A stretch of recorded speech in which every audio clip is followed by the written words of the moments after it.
This is going to be my Draw My Osu life, where I walk you guys through how I found the game and how I got deeper into the community all the way up to where we are today. So the story starts in May of 2014. I was in 6th grade at the time, and my favorite game to play was League of Legends. And if I wasn't playing the game myself, I was usually watching live streams of top players. Now, in most of these matchmaking type games, whenever you're really high elo, you tend to get pretty long queue times because there's only so many people you can get matched against. So sometimes these pro top streamers that I would watch would play some other games while they're waiting to find a league game. And one of these many games that I would see them play was this circle clicking game that I didn't know what it was called, but every time I saw someone play it, the chat would go absolutely crazy. They'd be like, oh my gosh, who is this guy? He's so crazy. His mechanics are insane. His Asian is showing. What the heck? How is this even possible? And at first I saw this game, it was just another game that they would play in queue, but eventually I saw it again and the chat reaction just had me going, you know what? This game doesn't look as hard as they're making it out to be. I need to figure out what this game is called. I want to try it for myself. So naturally, I did what any civilized Twitch viewer would do, and instead of asking for the game myself, I scrolled through the chat to find someone else who asked, and I discovered the name of the game, which was Osu.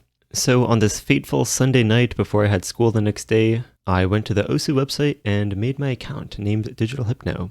This was the username that I used pretty much everywhere at the time, and it's basically a combination of Pokemon and Digimon inspired by conversations that I used to have with my brother. So after downloading the game myself, the next natural step was to find Osu YouTube videos. And lo and behold, pretty soon I came across the Impossible Osu song video by Wolf. And at the start of the video, he does this little skit where he looks up Impossible Osu song, and that's how he decides the map to play. And in that skit, there's this very particular scene where he pulls his tablet from across his desk before starting the map. And in that moment, I realized that you could play this game with more than just a mouse.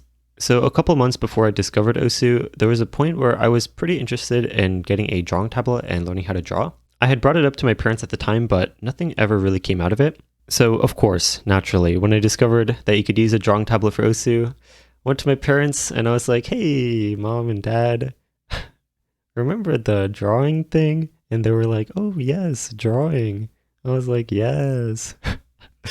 And that is how I got my Wacom CTL 470, which I picked because it was one of the recommended tablets for Osu on the Osu wiki at the time. And for reference, this is the same tablet that I have today. So in the beginning, my desk setup was a little interesting. It was one of those like folding picnic table things, and I shared the desk with my brother. So we sat on opposite ends on like the longer end, I guess, and the monitors were kind of like back to back against each other. So this picture is not 100% to scale, but this is basically what it looked like. So I had my monitor and then my keyboard and mouse and just this very small little space to work with.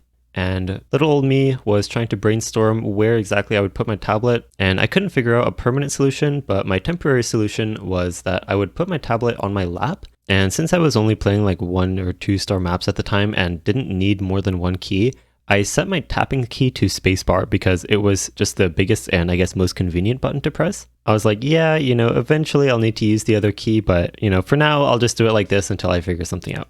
And this was the setup for probably a couple days at most until one day I was walking over to my little chair and I had this sudden revelation. So this drawing of the table was kind of at an angle, but if you look at it straight from the side, you'll start to notice that there's some unused real estate. The gap between the two monitors just had like some random papers and like little knickknacks that I could easily just move somewhere else. And in this moment, it was like the whole world was opened up to me. I took my monitor and I was like, I took my keyboard and mouse, I was like, and then all of a sudden there was desk space for me to put my tablet right under my keyboard. So I finally had my tablet on my desk, and the tapping keys that I used were number pad 2 and number pad 3 because I'm left-handed and those were just the most convenient buttons for me to press with my right hand. So I found the game in May of 2014. The next month I was on vacation, but in July I mentioned the game to my 2 friends from school that I played League with. At this point, summer break was in full force, and I hopped on our little Skype group and I was like, yo, have you guys heard this game called Osu? So one of them hadn't heard of it, but the other one was like, oh yeah, I downloaded that game recently, but I haven't really played it that much. And I was like, oh my god, me too! So that's how that started. We basically started the game together and we had sort of a friendly rivalry at first. And I think that was definitely an initial motivation for me to keep grinding the game and getting better to try beating their scores. So the story for the rest of 2014 was basically just me grinding the game and slowly having it replace League as the game that I played primarily. I think a big motivation for that was that my internet was very choppy at the time, and I would get these crazy lag spikes or even completely disconnect from games at times. And it was just not fun. I'd rather just play a game like Osu that's completely local and I can just challenge myself and my mechanical skills. I specifically remember this one point, I don't know when exactly it was, but when I reached 5-digit, which I think at the time was like 400 to 500 pp or something, the next school day during lunch, I mentioned it to my friend who I played Osu with, and I specifically remember having this feeling of like, wow, I'm so cool now. I'm not a lowly 6-digit anymore. I'm one of the cool 5 digits. I have one less number next to my name. It's so awesome. And it was just one of those like wholesome moments that you have while you're a relatively new player, or at least that's how I kind of think of it looking back. But anyway, I think that kind of also goes to show like how important rank was to me, which I guess is natural considering that it's literally just this giant number next to your name that basically quantifies social status. But as with pretty much every newer player at the time, I pretty much primarily played for rank. There were a lot of late nights spent talking to Taylorino, along with what's probably the most underrated way to find new top plays, which is finding people that are also around your rank and scouting their top plays to see if there's anything that you could also do. So at this point, I was still very like, rank is everything, and as you improve, you just kind of start playing harder maps so you can get more PP and increase your rank even more. And all of that changed in one multiplayer lobby in February of 2015. I played a lot of public multiplayers at the time, and on this day, I happened to join this 4 to 6 star host rotate lobby. This lobby wasn't very big, it was like maybe 4 or 5 people. It was me and then just some other people that obviously I didn't recognize. I didn't know anyone in this lobby. But there was one person named Sure, and he was ranked 6,000, which to me was like, oh my god. I was over here FCing like 5 stars maybe, and this guy was like probably playing 6 stars or maybe even crazier. I had no idea what to expect. I think everyone else in the lobby was like maybe 30k max or lower. I remember being like one of the higher people in the lobby. So host was going around and most of the maps being picked were 5 to 6 stars and not really any 4 stars, even though that was in the lobby name. And one time this guy came in the lobby, he was probably like, I don't know, definitely much lower rank. And in the multiplayer chat, he was like, I guess we're not really picking any 4 stars, are we? And when he said this, the 6k guy had host. And me sitting here thinking, you know, you definitely don't want to make this rank 6k guy play a 4-star map. Well, why the heck would you do that? So I started typing a response trying to like kindly get him to probably look for a different lobby if he wants to play 4 stars. You know, maybe we're probably going to be picking around like the 5 to 6 star range around this lobby, you know. And while I was typing this message, Sure finished picking a map, and it was this extremely like normal and innocent 4-star map. It's actually not even 4 stars anymore. This very innocent, like, please enjoy game type of map. Actually, I remember specifically, it was this map, 1 minute, 1 second by Epic High. And I don't think this should have been like such a big moment for me, but it just like shattered my worldview of like rank equating to higher star maps. So we all played the map, and by the end of it, I was like, man, there's more to this game than just climbing the ranks and gaining PP. And I think that was probably one of the most like grounding experiences that I had, that I kind of pinpoint as the first moment where I started to shift away from like just kind of seeing the game as something where you gain PP and gain rank. But anyway, the story continues in May of 2015 when one fateful day I was just doing my thing, having a normal OSU session, and I got a private OSU message, and it was from this guy that I had never heard of before named Boggles. So I opened the chat window and my eyes were greeted with the most wholesome and lovely 4 letters that I could have possibly received. Mr. Boggles simply sent me the word noob. Now, keep in mind, I literally had no idea who this guy was, but I clicked on his name to check his profile, and this guy was ranked like 3,000 or something, like insanely high rank. Like, what? It kind of blew my mind. I was like, first of all, how did this guy even find me? But also, like, what's he doing, like breaking the social hierarchy? I don't know. That was like, even though I had that experience in the multi-lobby, I still kind of had that perspective of like social hierarchy to some extent. But I was flabbergasted. I had no idea how to respond, so I just did the best I knew how. I remember I immediately went to my friend from school and I was like, dude, who's this like rank 3k guy who just messaged me? What the heck? Blah, blah, blah. But anyway, my conversation with Boggles was pretty short on that day, but the next day I was on and he spectated me. For context, at the time I was ranked 15k, which was around 2800 pp. So he spectated me and gave me a couple maps to try, and I don't know what was going on, but I was like FCing or near FCing a lot of the maps that he sent me, and I actually gained a lot of rank from his requests. But he was watching me play and he was like, dude, you're so good, like you could totally get 4 digits soon. And I think it was something that I didn't fully expect myself to be able to do, I guess. But he definitely gave me a lot of motivation and confidence. And within 2 weeks of the day he spectated me, I actually made it to 4-digit, which I admittedly remember feeling very proud of myself for. So while we were talking, I asked Mr. Boggles how he found me in the first place. And he said that one fateful day in 2014, he went to the online user menu and he filtered by nearby, which basically shows you people whose location is near yours if you have the precise location setting enabled in your options. And the only person there that showed up for him was this guy named digitalhypno, whose status was AFK, and he currently had 11 PP. And this was in May of 2014, which was right immediately when I made my account. And he said that he added me at the time and that I've just kind of been on his friend list for that entire time. I would say this is probably the luckiest thing that happened to me in my OC career, is getting to meet Boggles, and I think you'll see why throughout the rest of this story. But from that, Boggles definitely became my first sort of real OC friend. So another thing I should mention about 2015 is that while nowadays most of the OC community lives on Twitter, before Twitter it was this website called ask.fm. And one day this guy popped up in my feed named Squeeble. It was kind of a meme post talking about his 400 pp die score, and I thought it was kind of funny, so I also wanted to check out his OC profile and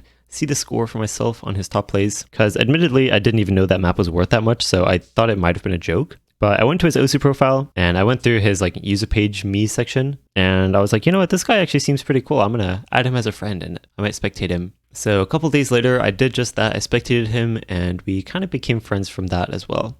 So a couple months later, I don't know when exactly, maybe October-ish, I was just randomly checking my phone in school and I got a Skype notification from a new group chat that I got added to. So I checked and it was Boggles adding a bunch of random people from his Skype friend list to this OC group chat. And then the owner of the group chat, named Deadly, was like, dude, why are you inviting all these random people? I'm gonna just kick all of them. What the heck? And I didn't know what the heck was happening, but I sent a message, and then Squeeble, who was also in the chat, also recognized me, right? And he was like, yo, Digital Hypno, OMG, blah, blah, blah. And then Boggles was also like, oh, okay, Digital Hypno is cool though, don't kick him. And then Dead was like, okay, yeah, fine, whatever.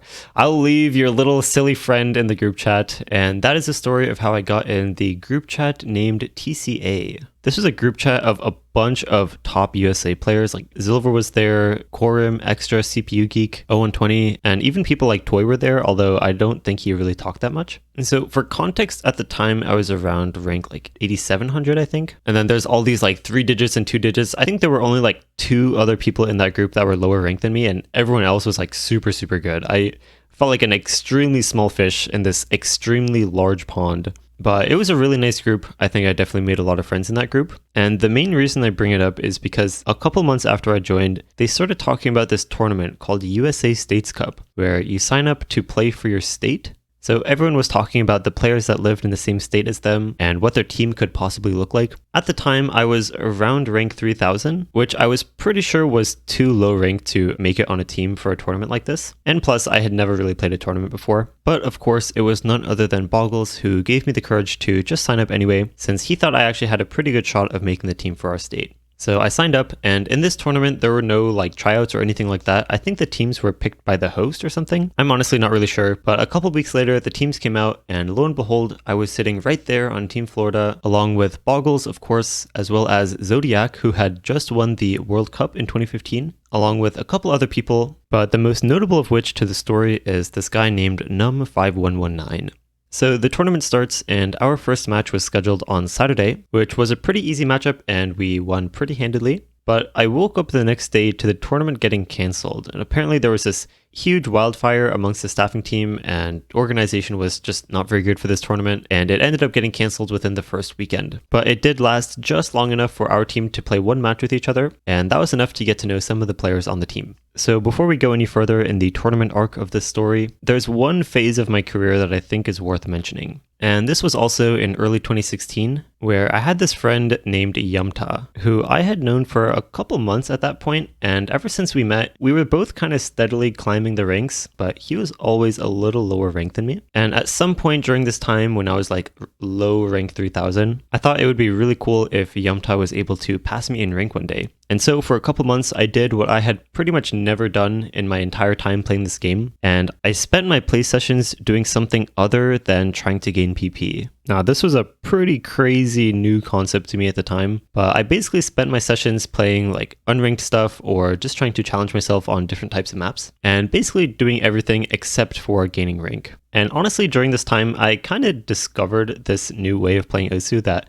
I admittedly had a lot more fun with than just getting on, going through the same collection of maps that I think I can FC for a new top play. But slowly but surely, Yumta was catching up, and he finally did it on April 8th, 2016. And from that moment on, I was free to finally farm again. The next day, I gained like 500 ranks, and the day after that, I gained like 1,000. And over the next week or so, I slowly inched my way up to top 2,000. So in around May of 2016, my teammate from United States Cup reached out to me, Mr. Num5119, and he said he was looking for some people to play in this 4-digit tournament with him and some of his friends. So of course I said yes, and he added me to this Skype group of his teammates, but within a couple days we switched over to Discord instead. So throughout the summer of 2016, I played with this team in a couple 4-digit tournaments. Our team was named Uncompressed Fury of a Raging Japanese Doge, which is a play on the difficulty name of Tengaku, which was a very popular map at the time. Now, we had a couple players switching in and out, and I think Num actually only played one tournament with us, but the sort of core members on that team were me, Aoyuki, Alden, Beezer, Ming 3012, Zelda 101, Megatron is Bad, and lo and behold, Squeeble was on that team as well. This was definitely a very, very strong team at the time, especially in the 4-digit scene, and especially when a lot of tournaments were still score v1. So even in a team tournament, if you just had one or two really, really good players, they could just FC the map and basically carry their team. And that's honestly a lot of what it was at the start, especially with Ming and Beezer being like some of the OG D rankers of the time, and definitely a lot better than a lot of the other players. We ended up winning a lot of the tournaments that we signed up for. So there's one more tournament to mention in this time period, and this story starts in June of 2016, where Mr. Boggles was just in a random multiplayer lobby, and there was this random guy there that was like rank 600 or something, who decided to give the lobby a challenge. So he picked a Dragon Force map, and he said, "Whoever beats me on this map, I will mutual you." Except then he quickly retracted his statement and said, "You know what, actually, no one is going to beat me on this map, so whoever gets second place, I'll mutual you." So Boggles, being the next best player in the lobby by quite a bit, ended up getting second place on that map, and so he mutualed this guy named Idki. So they added on Discord, and then eventually Boggles introduced him to me, and from there the three of us would talk together pretty often, and at one point he sent a message in our little Discord server saying that he wanted to D-rank to rank 1000 and sign up for a 4-digit tournament with us. And then immediately he hopped on, and I spectated him as he overwrote all of his top plays with worse accuracy and combo and worse mods as well, and D-ranked from rank 600 all the way to 1000, almost 1100 I think. And then me, Idki, and Boggles signed up for a tournament together, and by the time the tournament ended, Idki had ranked all the way back up to like rank 300 I think, which was absolutely insane. I remember at one point he got a no mod FC on the top diff of Blue Zenith, which was like insanely good at the time, and he had ranked up all the way to top 50 in the country, which was high enough to be automatically invited for tryouts to the Osu World Cup. As a side note, I remember at the time, Idki had this like scuffed membrane keyboard that would like double tap on him pretty often, and he would always bring it up like, "Oh my god, my keyboard blah blah blah like messed me up." And so I figured as a gift I would give him a mechanical keyboard, which was the CM Storm Quickfire TK with brown switches. So I got him the keyboard, and it came in just in time for his OWC tryouts, and he told me later that it definitely helped him be able to play like a wider variety of maps that he otherwise probably wouldn't have been able to. But long story short, he ended up making the World Cup team that year, and that was the start of his sort of reign as a top player. But as for me, in the end of 2016, I was playing in this tournament named Z Tournament Winter 2016. This was a 4-digit tournament that I played with Uncompressed Fury, or UFRJD for short. And this tournament was very unique in that it was one of the first rank-restricted tournaments to have a profile badge as the prize. That was basically unheard of at the time. Profile badges were something that was basically only given for the World Cup and maybe some of the higher tier open rank tournaments. So the fact that this tournament had like an actual profile badge as the prize was very, very unique for its time. So long story short, we ended up winning this tournament, and I would honestly say that throughout all of my years playing tournaments and all of the tournaments that I've won, this is easily the tournament that I practiced the most for, and probably the one that I'm most proud of for winning. I put so much time into this tournament, and it doesn't help that we got knocked into losers bracket in this tournament in the very first round of bracket stage. So this tournament was a roller coaster. I think me and the rest of the team put in so much time, but there was one point during this tournament that really stuck out to me, and it was during one of our practice lobbies.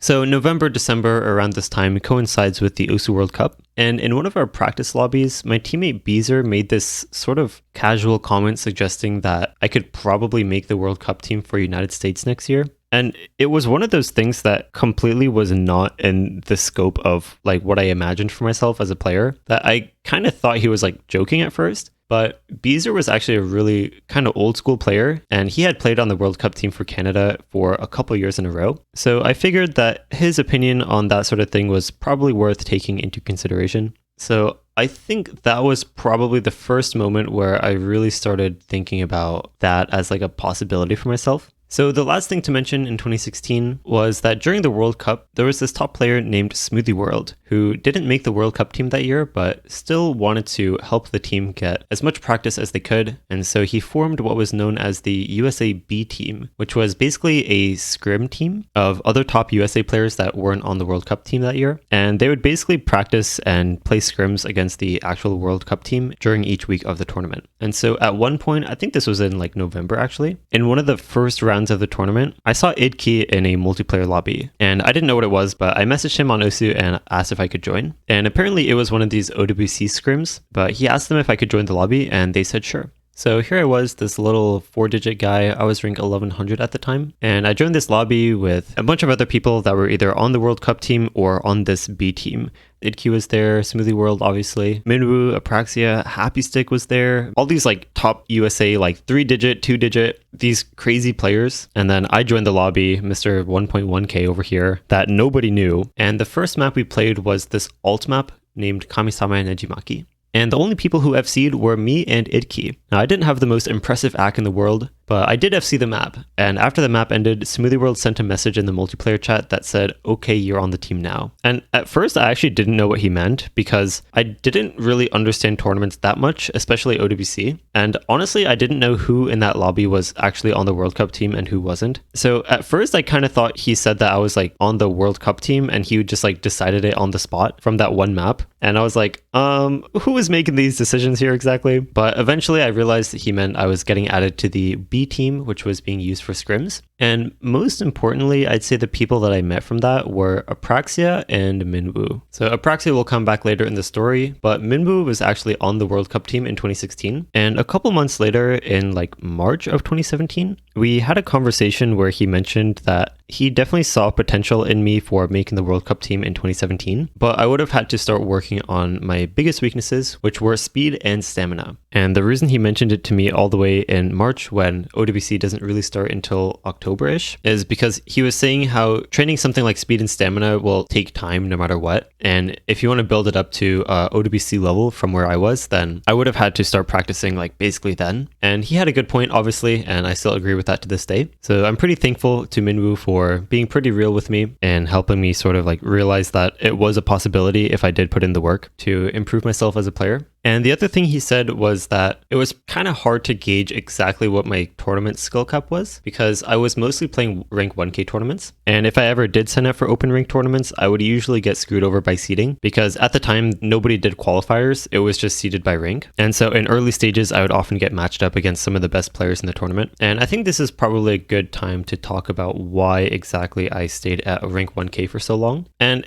it really just came down to the fact that I enjoyed playing tournaments more than anything else. And originally the reason was that in 2016, when I was playing tournaments with UFRJD, part of the tournament rules were that you weren't allowed to leave the rank range while the tournament was happening. And so while I was in those tournaments, I kind of had to stay at rank 1K and not farm too much. But during that time, it sort of reminded me of the time when I was holding my rank down for Yamta to pass me. And it made me sort of remember how much more fun the game was when I was not playing for rank. And the more and more tournaments I played, I sort of realized that tournaments were way more fun for me to play than just grinding in solo and retry spamming these very select few maps. And so I decided that I just wanted to be able to play as many tournaments as I possibly could, because that was just what was most fun for me. And in order to sign up for as many tournaments as possible, the most optimal rank for me to be was right at rank 1000, because I would be high enough rank to qualify for open rank tournaments, but at the same time I also had access to 4-digit tournaments. So that was the logic, and slowly but surely I started just completely neglecting solo play and just basically not gaining any rank at all, because all I wanted to do was play tournaments. And that is basically exactly what I did. So fast forward to mid-2017, and the next iteration of this open rank 4v4 tournament was coming out, named OHC 2017. This was an annual tournament that you may know as its current name, which is Corsace Open. I was in a voice call in UFRJD with a couple other people, and my original plan was just to play with UFRJD, because that's the team that I would play every tournament with, but Apraxia was also in that call, and he was like, nope, you're playing with me.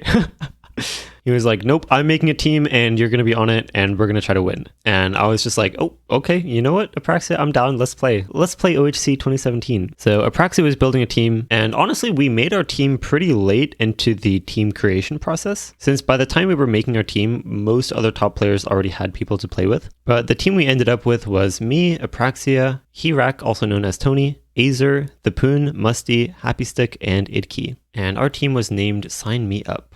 And when the tournament started, we were definitely one of the upper teams, but we definitely weren't in contention for first place. We were basically projected for top 4 in the tournament. So in round of 16, we got matched against Floating Up, the South Korean team, and that was the only close match in round of 16, where we went to tiebreaker and ended up losing 4-5. And that sent us to the losers bracket, which it was honestly pretty demoralizing for a lot of us to get knocked down so early. I think I definitely didn't take it as hard as a lot of our teammates, but I think especially Apraxia really wanted to make it far in this tournament, because it was one of the biggest tournaments of the year, and Apraxia's core motivation as a player was to make the World Cup team. So he really wanted to be able to make it far in this tournament and really prove himself as a tournament player. But the rest of our losers bracket matches weren't too hard until we got matched against Floating Up again in losers semis. And this match once again made it all the way to tiebreaker, but this time we got our revenge and made it out on top 6-5.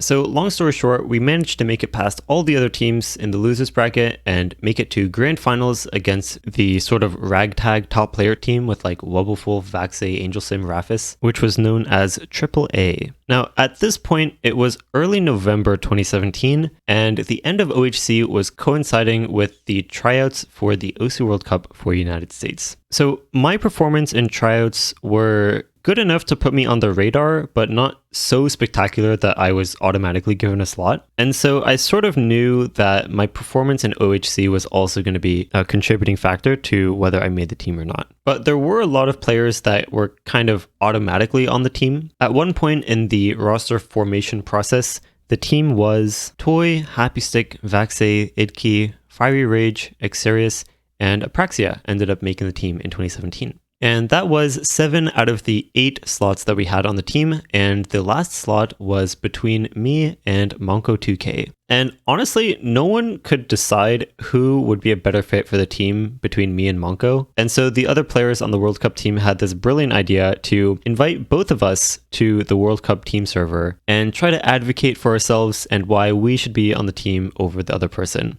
Now, at this point, Monko and I were already pretty good friends. We had played in a bunch of tournaments at this point, and it wasn't like we were trying to hog the spot over the other person. And the core of the decision really came down to the fact that Monko definitely had a higher skill cap and was more specialized in speed and aim, but he was a little less well-rounded and a little less sort of consistent overall. Whereas I sort of had a much more well-rounded skill set, and I could play things like reading or hidden and those weird types of maps, but I definitely had a lower skill cap, especially when it comes to things like DT. So honestly, the conversation in the team server wasn't very productive, or like didn't really tell them anything that they didn't already know, which was like, it really just depended on what they wanted as their last player, and neither of us, I think, should have really been the one to make that choice. So it came to a point where Mr. Idki was like, guys, this conversation is completely useless. We're never going to get anywhere just talking about this. So why don't you guys tell us what being on the World Cup team actually means to you guys? Like, why should we pick you for the World Cup team for reasons beyond just your skill set? And this is where Monko was like, I discovered the game by watching OWC 2015 Grand Finals, and my core motivation was to be able to play on that stage one day. And I remember I was really happy when I finally reached rank 5000 because I was finally at the rank range for OWC. And meanwhile, I felt like I had kind of been dragged around for my entire career, from randomly getting invited to that Skype group and signing up for USA States Cup, and then randomly meeting Num and getting invited to UFRJD, and then randomly meeting Idki and getting invited to the OWC B team, and then randomly meeting Apraxia and getting thrown into our OHC team as well. And I definitely didn't have nearly as much of a emotional connection with making the OWC team, especially compared to what it seemed like Monko had. And so I figured, you know what, skill cap is probably going to be more important here. I think you guys should take Monko, and I will be here next year.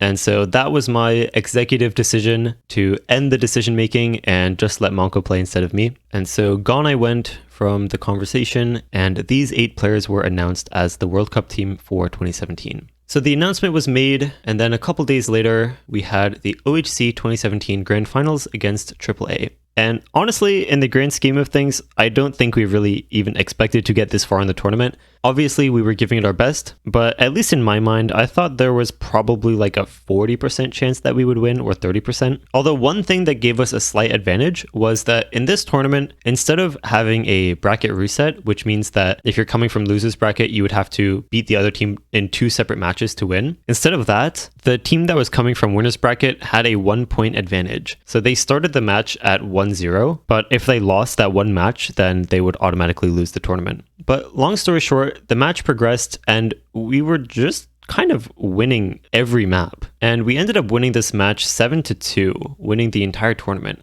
So we ended up winning OHC 2017. It was a big hoorah underdog story, but the biggest thing to come out of that match was the fact that one of the players on the other team was Mr. Vaxay, who, if you might notice, was also supposed to be on the OWC team that year. And come to think of it, Vaxay didn't really play super well during that OHC match. Like, he played some maps, but it was very average. And it turns out it was because he was having some hand issues and was actually kind of on the fence about playing OWC in the first place. And so after that grand finals match, Vaxay messaged Toy and he said that he actually wanted me to play OWC over him because he was having some hand pain. And I guess I played well enough in the OHC match that he figured that I would probably be able to help the team more. And obviously it was a bit of a bummer because Vaxay at that point was definitely one of the best players in the country. But at least for me, it was definitely the good ending.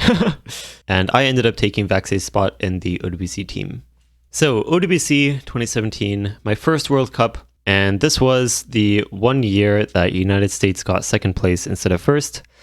It's a whole story. I could probably make a whole nother video on this. But coming up into finals week, basically everyone on our team had something happen to them. Happy Stick broke his tendon on his tapping hand. Idki's pen battery would glitch out during maps and cause us to lose some points. And at the time, no-fail wasn't a thing in tournaments yet. So how it worked is if you failed and didn't recover by the end of the map, then your score was just completely ignored, even if you FC'd up to that point. And that is a rule that will never not get me heated up when I talk about it. But you know what? All I'll say is that I'm very glad that no-fail is a thing now. But it wasn't at the time, and we lost a lot of points to just failing maps at the end. And just everything aligned in the worst possible way for us to barely lose winners finals, and then also the bracket reset against Poland. And honestly, I think I took it a little better than some of the other people on the team for sure. But I definitely felt bad, especially for Apraxia, who was the team captain that year. And I think really felt bad when we were able to make it so far and so close, but fall short, especially in the way that we did in 2017. But, you know, when you hit rock bottom, there's only one way to go, and that's up. And that's exactly what we did in 2018 throughout pretty much every community tournament. And this is the era of Rubber Conquest. So this era starts in a tournament that happened in January of 2018 with a tournament called SMT Winter 2018. This was an open rank 4v4 tournament that Apraxia and I once again decided to make a team for. And we wanted to get players that were mostly all in the same time zone so we didn't have to worry about crazy scheduling stuff. And our roster basically ended up being our World Cup team from the year before, minus the 2 players who quit, so Xeris and Happystick, and plus Azer, who's from Canada, and plus Cookiesy, who was living in Japan at the time, but was always on an NA sleep schedule, so we figured we would ask him to join, and he said yes. Although for reference, people like Apraxia and Monko had played with Cookie before, so it wasn't like they were asking him out of the blue, but this was definitely my first time playing with him. And our team name, which was made using a random word generator, was Rubber Conquest. So at some point on the same day that we were brainstorming our team name before the tournament started, 5 of us were just kind of in a voice call talking about the tournament and talking about our team. It was me, Apraxia, Toy, Azer, and Monko. And Toy and Azer especially were talking about how they kind of missed the older era of tournaments where there were these sort of established teams of players that would sign up for every single tournament together, and you would start to recognize team names and you would have rivalries that would stretch across multiple different tournaments. And that sort of thing existed in like 2015, 2016-ish, but kind of died down at some point when people just kind of started playing with whatever team would ask them, and there were no like set rosters and names that you could like expect to see in every single tournament. And after looking at the roster that we had for SMT Winter, we decided that we could try kind of bringing that back, especially since we were all in very similar time zones, so we'd be able to sign up for a lot of tournaments together. So as far as playing in every single tournament together, we kind of felt like Fiery and Idki, at least at the time, were kind of known to be kind of unreliable when it comes to tournaments. Like they would go through phases of just like not trying and sometimes forfeiting all their matches. And we weren't sure about having them on every single team. And Shige, we weren't completely sure if he would want to play in every single tournament with us. But we ended up asking, and he said that he'd be down to kind of play with us by default, but every now and then he might want to play with someone else. And we were like, okay, sure, that's cool. So it was us 6, which we kind of named the core 6 players of the Rubber Conquest team. And then we had 2 sort of free slots that we would swap out for whoever we wanted to invite for that specific tournament. And so we set out to sign up for as many tournaments as we could, and that's exactly what we did. At some points, we were in so many tournaments, like upwards of like 9 or 10 at a time. And honestly, it was a lot of fun. Definitely my most active year as a tournament player. And we definitely started making a name for ourselves in the tournament community. And it was partly because we basically won every single tournament we signed up for. Obviously, I partly credit that to us all just being really strong tournament players at the time, but also no one was quite doing the same thing that we were as far as like having the same exact team across every single tournament. The only other team that I would say really did the same thing was Floating Up, who you might remember we went to tiebreaker twice against in OHC 2017. And honestly, grand finals matches more often than not were actually against Floating Up, but honestly, I would consider the Rubber Conquest era to kind of be the redemption arc from OWC 2017, where we got second place. And I would say the core era of Rubber Conquest ended in Corsace Open 2018, where at which point, slowly but surely, a lot of our players started to kind of retire from super competitive play, particularly Toy and Monko. But of course, the major tournament that comes after Corsace is none other than OWC, where once again, we were on that stage with a chance to redeem ourselves from what happened the year before. And our team this year was basically the original Rubber Conquest roster, minus the non-American players, plus Vaxei and Hirak, who was on our team in OHC 2017. And this time around, the World Cup definitely went a lot smoother, except for the part where Bubbleman basically put his 7 teammates in a stroller and pushed them all the way to the bracket reset. But long story short, we were thankfully able to redeem ourselves from 2017 and get our first place in 2018. So the story in 2019 is pretty similar to 2018. I still played a lot of tournaments and played with a lot of the Rubber Conquest people along with a couple other teams. And for this year, I think let's fast forward all the way to OWC once again, where we basically had the same exact team, but instead of Monko, who was on a hiatus at the time, we instead had Airyu. And this was the year that everything sort of aligned. I think a good story to illustrate just how dominant USA was in 2019 is one day in the summer of 2019, I was at a convention called Anime Expo, where I got to meet up with a bunch of players. And at one point, I was in the car with Toy and a couple other people, and we were talking about the World Cup team and how it was kind of shaping up for 2019. And Toy and I basically came to the consensus that even with 7 players on our team, we would probably be able to win just because of how high skill cap and well-rounded all of our players were. And so we kind of decided that whoever our 8th player was going to be probably will not be very useful. Not because they wouldn't be a good player, but because we're already such a strong team with only 7 that like there's nothing really more for that player to add. And so, lo and behold, OWC 2019 comes around, and guess who was the 8th player? That's right, it was me.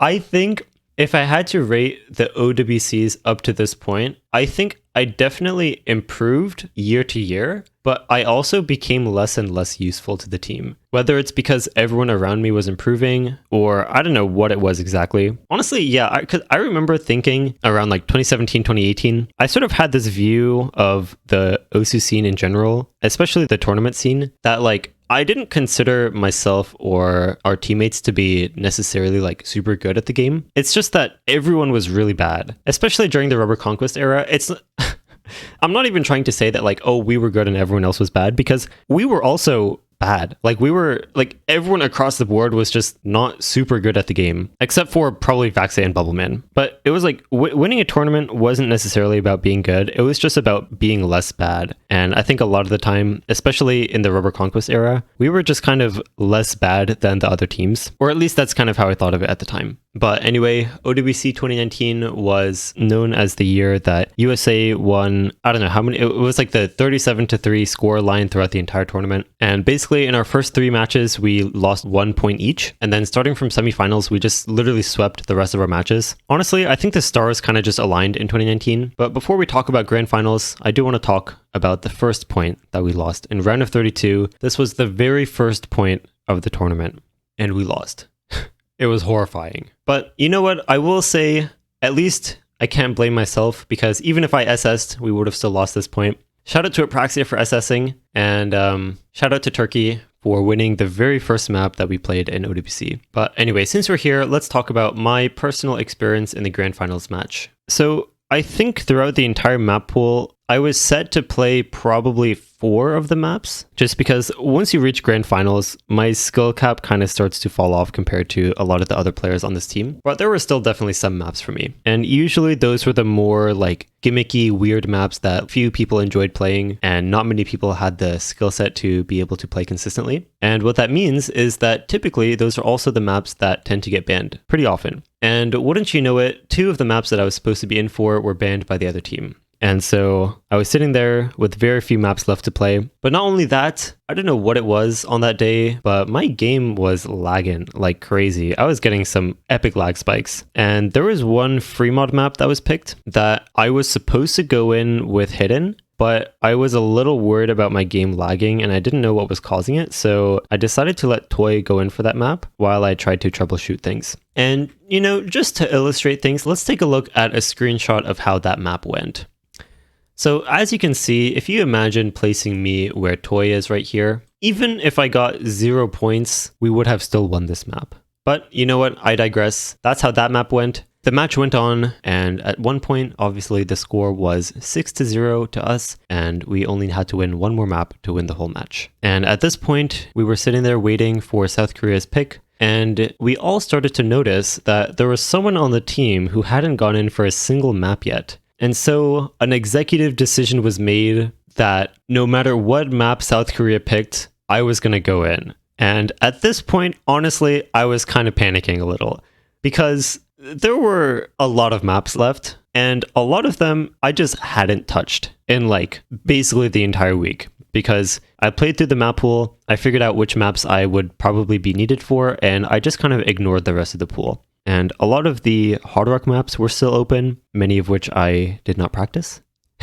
And I was just kind of praying that they would pick something that I wouldn't completely embarrass myself on. But more importantly, I really didn't want to go in just because I hadn't played something yet and then be the reason why we didn't sweep the match. So I'm sitting in the lobby and South Korea's captain, Flying Tuna, is rolling in the lobby, presumably to try deciding what random map they're going to possibly pick for the last map here. And eventually they end up picking No Mod 1, which honestly is probably one of the better maps that they could have picked for me specifically. But I think this is a good opportunity to mention the other issue that I was having on this day, which was that for some reason, my, what do you call it? Fine motor control. My fine motor control was just not working. I don't know what it was. I think later I realized it was probably because I hadn't really eaten very well that day. And I was a little hungry, but without really realizing, because you know, when you like kind of have something important coming up and your stomach kind of closes, but you're still kind of hungry, like subconsciously. I think that's kind of what was happening. And I just couldn't trust my aim at all. I was also a little worried about lagging, but I think it kind of went away by the second half of the match. But anyway, I go in and proceed to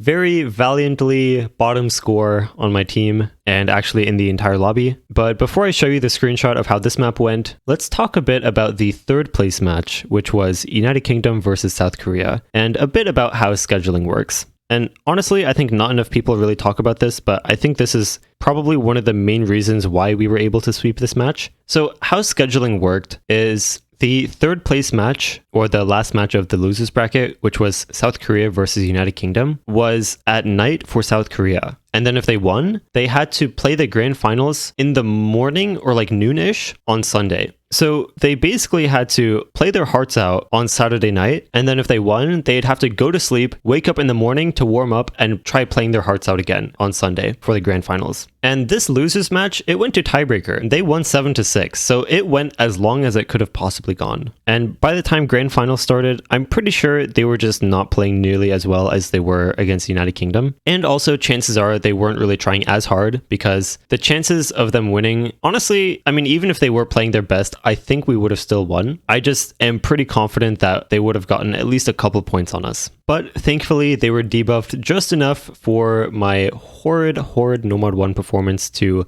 not make the difference. Shout out to Vaxay for getting 800k, and shout out to Tuna for getting 1 miss with 0 slider breaks, when, for reference, in the third place match against United Kingdom, Flying Tuna FC'd. So yeah, shout out to Tuna for missing exactly in the middle of the map. That was really wholesome of him. And with that, I had gotten my second ever World Cup win. So 2020 honestly was the year that I started being a bit less competitive as a player, sort of overall. I think I just wasn't nearly as active on the game, and I was playing a lot of TFT as well, Teamfight Tactics. But I did still play my fair share of tournaments, and leading up to the World Cup that year, honestly, I think my tryout scores were definitely good enough to make the team, but I just was not motivated to play the World Cup that year, like pretty much at all. I specifically didn't want to kind of hog a slot on the World Cup team over some of the players that I knew had never played the World Cup before and seemed really motivated to play that year. I think the biggest one for me was probably Kablaze, where I remember specifically telling people, like, if there's no one else, then I'll play the tournament, but like if there's a slot between me and Kablaze, then I straight up don't want to play the tournament because of basically the reason that I just described. So long story short, I ended up not really being in the discussion for the final roster, since I kind of expressed that I didn't want to be in over some of the players that were already in contention. And I think it kind of worked out, because I remember during OWC 2020 being kind of busy and thinking about how, like, I don't know how I would have had the time to practice map pools on top of everything else that I was doing, mostly school related, I think. But this leads us to 2021, which was a year that a couple things happened aside from just the World Cup. And this part goes all the way back to the very first tournament that I signed up for that got cancelled,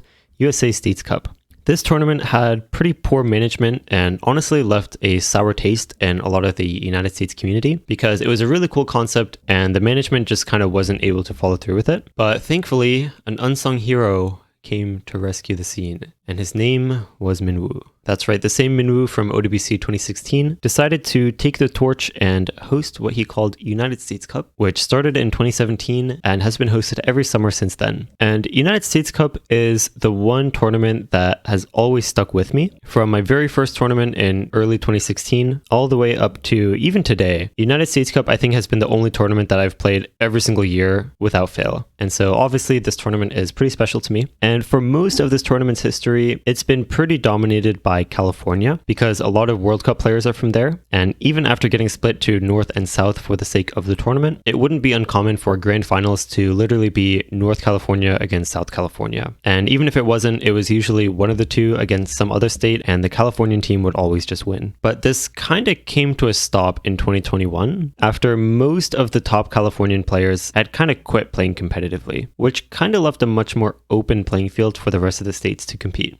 And Team Florida was looking really strong this year. It was me, Exarch, Cappy, Fleslin, Skill, and Almighty Door. I will say that up until this point, Boggles was always on the team with me, and this was the first year that he basically wasn't as competitive with the game anymore and ended up not being on the team. But alas, our team was still very strong, and we were the second highest seeded team in the tournament behind Virginia, which were honestly the favorites to win the entire tournament, especially because they had Rectagon, BTMC, and Hirac/Tony. For reference, United States Cup was a 3v3 tournament, so it really only takes 3-star players to have a really good team for this tournament. So how the story goes is that United States Cup clashed with, I think, was one of the biggest power trips by OSU staff, and this was the Rectagon tournament ban. Basically what happened is there's this tournament called Gotta Aim Fast that for some reason nobody in the community takes seriously, and so Rectagon signed up with a troll team with some of his friends, and they wanted to sign up for a qualifier lobby, but then not play any maps and just kind of not qualify for the tournament, which would have been fine and wouldn't have been a story worth sharing. But the lobby that they signed up for was like late at night for America and like 5 a.m. or 6 a.m. for Europe. And their team was the only team in that qualifier lobby. So usually it's like whoever signs up for a time slot will all play in the same lobby, and you only need one referee for that lobby. But if there's only one team signed up for a lobby, you still need a ref to ref it, obviously.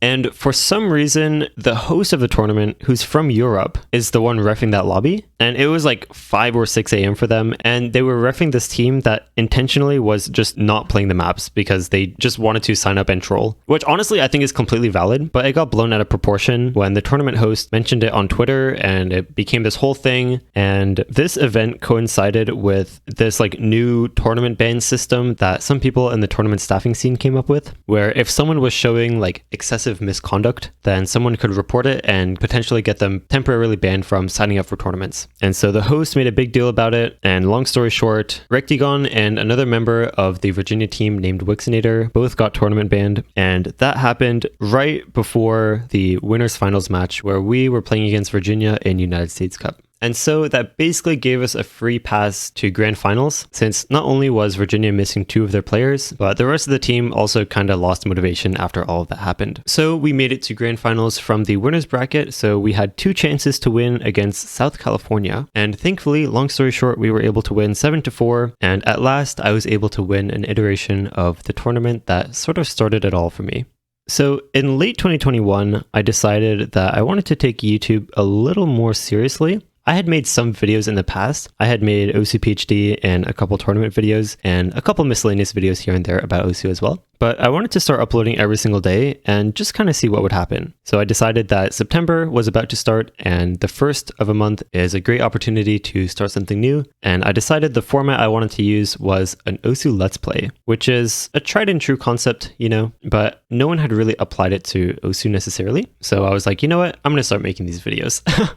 So on September 1st, I recorded the first video and uploaded it, and I would consider that to be the real sort of start to my YouTube journey. So that was a daily YouTube series, but I thought, what can I do on my lovely twitch.tv channel? And what better content for Twitch than PP farming? That's right, everyone's favorite content. And especially for me, since I was definitely known in the community as someone who never farms, I figured, you know what? I think now is a better time than ever. So I set off on my journey to rank up as much as I could. And this started, I think, on September 7th. And from that, I started getting stream clips that I could easily upload to YouTube as well. So from there, I started having this sort of daily YouTube streak where I would record and upload a Let's Play video, and I would also upload a couple clips from my live streams. At first, it was a lot of clips around scores that I was setting or just funny moments that happened while I was PP farming. But every now and then, I would get asked a question, usually about something improvement related or something like that. And if I took the time to answer it once on stream, I figured I might as well just clip it and dump it on my YouTube channel for anyone who's also interested. And this was basically the routine for a while. So at a certain point, PP farming kind of slowed down because I would was mostly farming with jump maps since those were the easiest for me to do. And I started running into a problem that I never really realized was much of a problem until I really started pushing my skill cap this far and trying to set FCs. And I sort of realized that over the years of being less and less active, I think basically starting from 2019, since I just wasn't nearly as competitively active, I guess, wasn't playing nearly as many tournaments.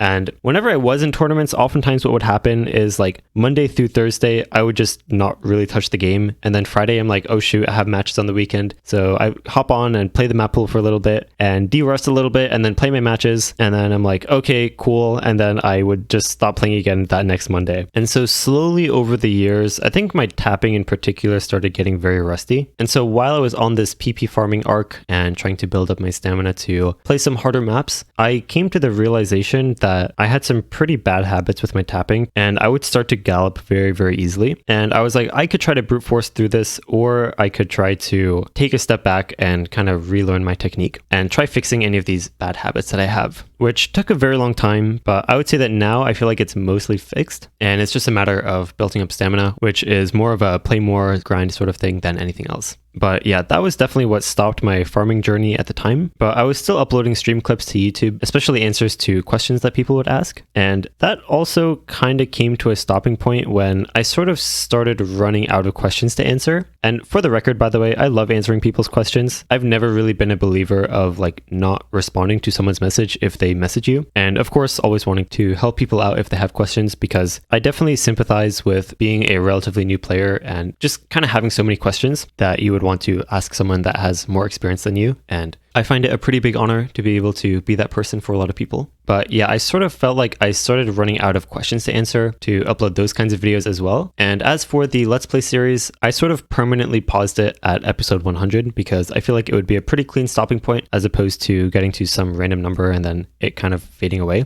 And from there, I would say throughout a lot of 2022, I was sort of on hiatus from not really the community, but a lot of the competitive side to it. And I would say I still kind of am today. But more than anything these days, I feel like making cool YouTube videos and just kind of content in general is kind of maintaining my passion for the game. Overall, I obviously really, really like this game and I am wholly indebted to it being so formative on who I am as a person and all the friends that I've made. And as of right now, I'm really passionate about the content creation side of things. I think that's definitely where my focus is as far as Osu is concerned. But this is basically where the story takes us to today. Thank you to anyone who somehow made it all the way to the end of this video. I really, really appreciate everyone who supports me and the videos that I make. If you've made it here, chances are you're probably already subscribed, but if you're not, please consider it. I would really appreciate it. And of course, thank you all for watching. We'll see you all next time.